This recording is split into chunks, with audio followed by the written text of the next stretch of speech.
The first case of bird flu outside Western Australia confirmed. A migratory bird, a giant petrel, tested positive.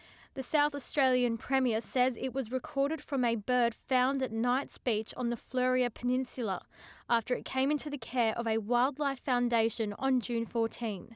This is something we've been preparing for.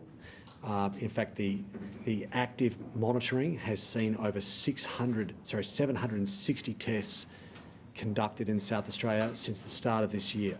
It follows 2 earlier detections in birds on a remote beach in Western Australia's Esperance, but authorities say it's unlikely South Australia's contamination or infection came from WA. It is another sea bird. It is a migratory species and there is no indication that it has spread beyond those populations. There is also currently no evidence of infection in poultry or in our agricultural production system, and there continues to be a low risk to human health.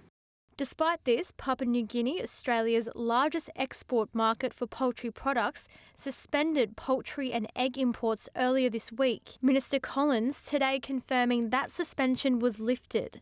We appreciate PNG's willingness to work cooperatively and to remove some of these restrictions. The poultry and dairy industry confirming it remains on high alert. We have inset protocols. We do training. I myself do training for this if we have a situation that moves into the dairy industry and is of concern.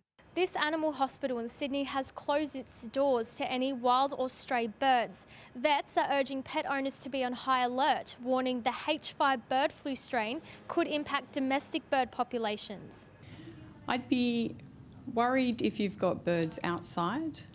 Our advice is to bring birds indoors. There's also concern native animals such as black swans are also at risk. They don't have the immunity that other birds have. They have a faulty gene and they seem to have an excessive immune response to the virus. And it is likely we'll see mass die-offs in black swans if this spreads through Australia. Urgent testing is also underway on another seabird in Quindalup, southwest of Perth. Jasmine Cassis, SBS World News.